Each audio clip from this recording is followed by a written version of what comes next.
WDW Radio, your information station. Hello, everybody, and welcome to WDW Radio Live. Today is Wednesday, October 10th, 2012.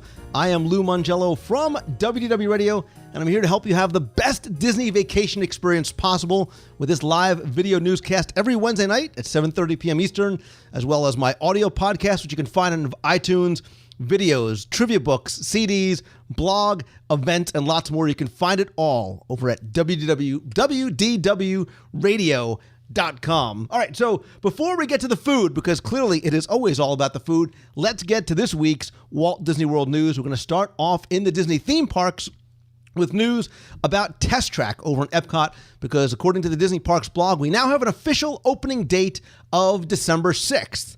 And if you're saying December 6th, I know there's something else happening that day, you're right. It's going to be a very, very busy and good day in Walt Disney World, because that's also the official opening day of the new Fantasyland. So we have Fantasyland opening up in the Magic Kingdom, Test Track reopening at Epcot.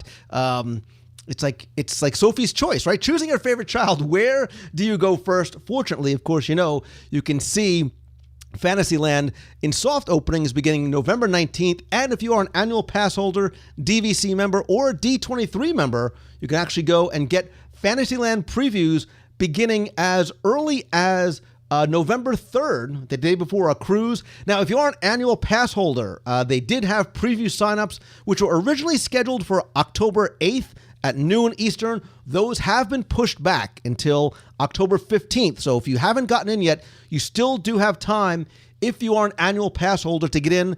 D23 members were able to sign up last Monday for previews, an Ariel or Belle preview starting November 3rd. I believe DVC previews are still there as well. If you are a D23 member, I believe they may be still taking waitlist opportunities. Visit the appropriate websites for if you're an annual pass holder, DVC, or D23 member. So speaking of new Fantasyland, the Disney Parks blog is going to do something again that was very, very popular first time, and they're going to repeat it again on October 15th at 2 p.m. So as long as you're hanging out on the Disney websites, hang out for a little while longer, because Imagineer Chris Beatty, who is the creative director on the new Fantasyland, is going to be there doing a live chat. Not like a video chat like this, but a live text chat. And he's going to answer your questions about the new Fantasyland. He's also going to talk about things like Be Our Guest, Under the Sea, Gaston's Tavern, Storybook Circus. And according to the Parks blog, they're going to share something new Fantasyland related that you've never seen before. So be sure and join them next Monday. It's going to be the final live chat before the official opening, again on December 6th. They said if you have any questions, go to the comments section on the Disney Parks blog. Start to submit them there. They'll have them prepped for Chris Beatty when that begins on October 15th at 2 o'clock p.m. So that's sort of the general news that's been happening in the parks this week. But I want to talk about something else that came sort of over the wire. You can see how old I am because I'm talking about things like over the wire. This week, which was not released by Disney, but is very much Disney Parks related, I think is very interesting as we start looking towards the future, both in places like Test Track, New Fantasyland, and beyond. Because not from Disney, but in documents filed by Disney with the FCC this week, Disney is seeking approval for a wristband for admission privileges to the Disney parks in California and in Anaheim. It's known as the Magic Band, and you can see in the video, here is a prototype sample of what this bracelet is going to be. It's going to have RFID tags inside, both high frequency and ultra high frequency, in sort of the 2.4 gigahertz spectrum. It's designed to be disposable as well as waterproof, so if you're on Splash Mountain or if you're at the water parks. But I believe that Disney, like this one, is probably going to produce more permanent ones. So if you are an annual pass holder, DVC member, and what this is going to do is this is going to act as not only your Fast Pass Plus, as we've been seeing being tested in the parks recently, it's also going to be your admission ticket. I would also believe it's probably going to be things like your room key, right? I believe it's going to be something that is going to have additional uses and opportunities with it as well. So I would assume, and we don't know when this is going to be rolled out, assuming it's approved.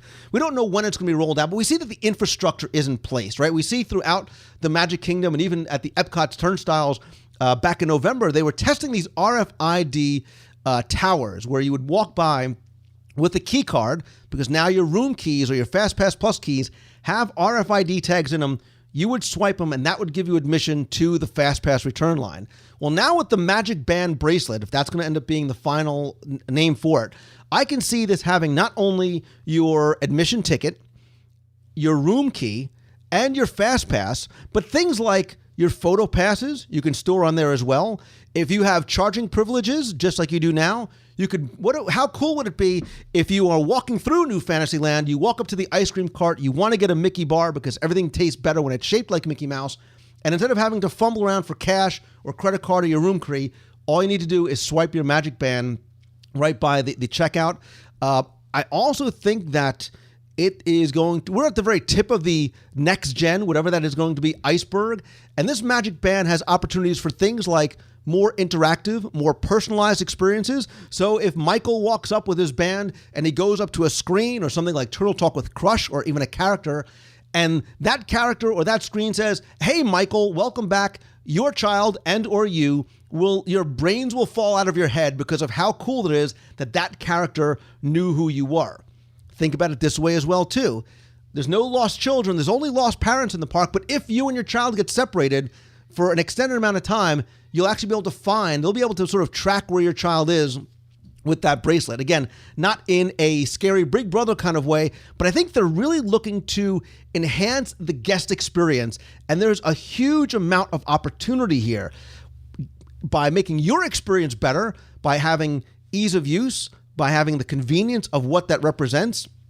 I would have to imagine, too, if you are an annual pass holder and you have this band, you can get a permanent band. How cool would it be if you could order one with your favorite character on it, your favorite park icon on it? When it's time to renew your pass, all you need to do is go online or use a mobile app to be able to renew your pass, which is right there on your arm. No, you don't have to worry anymore about having your keys with you. I think, too, what about things like, if you wanted to, again, this is all sort of voluntary, what if you were able to put in there allergies, medical conditions? So say if the unfortunate happens and you are unable to communicate with a medical professional, they're able to scan that band and see, oh, you have an allergy to penicillin, you have a pacemaker, you have whatever it might be. I think there's a lot of great opportunity here that we may or may not see coming down the road. I think people in the chat room are saying it is very cool.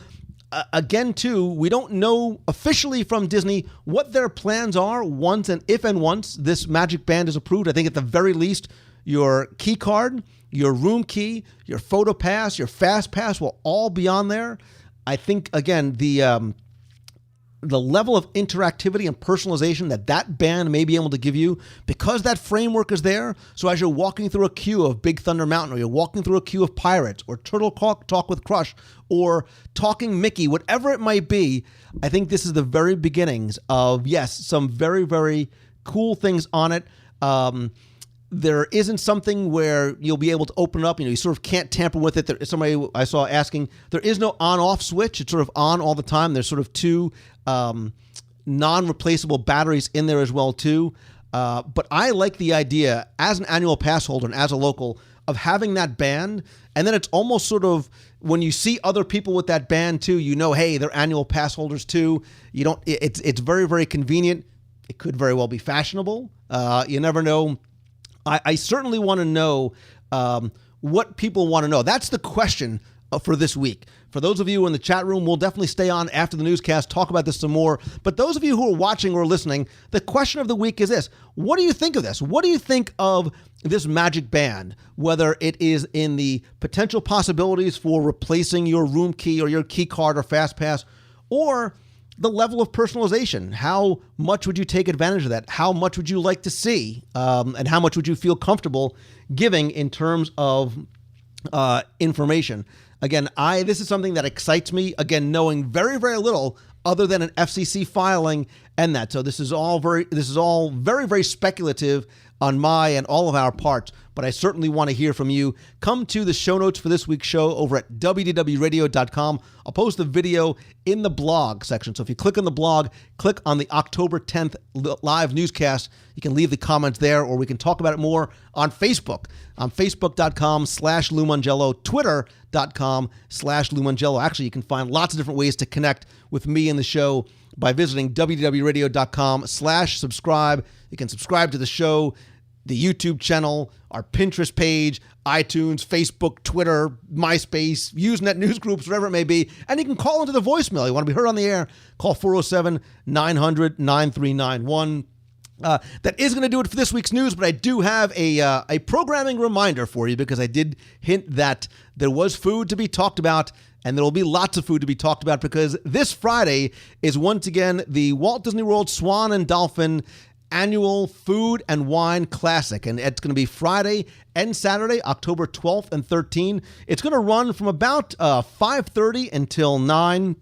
You can actually go to seminars that begin earlier than that. You can stroll the causeway, sample food, wine, beer from restaurants like Il Molino. Todd English is going to be there from Blue Zoo. Hopefully, you guys will be there as well, too. I'm going to be there on Friday night, but if you can't make it live, that's okay, because I will be broadcasting live from the event beginning about 6 o'clock. So you'll be able to sort of walk along with us as we experience the Food and Wine Festival. As you can see, I've been in training. I've been carb loading for the festival for basically since last year. For more information, you can visit WDWRadio.com, click on the events tab, or just come by Friday over at WDWRadioLive.com. You can watch and chat there. So that is going to do it for this week. Again, make sure you come by, check out the site, the blogs, the contests, the photo galleries. Submit your own photos for Self Shot Tuesday. You're in the parks, you got your iPhone or Android, take a self shot with your phone or your camera, send it in, be featured on the blog for Self Shot Tuesdays. And also, you know I love seeing you guys in person, whether it's at Meets of the Month, the Swan and Dolphin. We have lots planned for 2013 and beyond. You know, we got the cruise coming up in just a couple of weeks, and you are all part of the show and the extended family and everything that we've created together.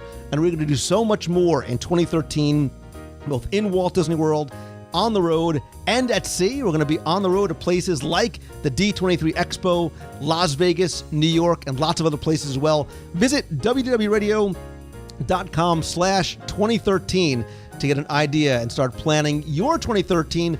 Join us in Aulani. Join us on the Fantasy. Lots more good stuff coming. Join us at the movies. A lot of good stuff coming up in 2013. That is going to do it for this week's show. Thanks so much for taking the time and tuning in this and every week. Be sure and join us every Wednesday night at 7:30 p.m. Eastern over at WDW Radio Live. Subscribe to the show. Come by, rate and review the show over on iTunes. Very, very helpful. Very much appreciated. So until next week, I want to thank you all for taking the time and tuning in this and every week. I am Lou Mongello from WDWRadio.com. Have a great week, everybody. See ya.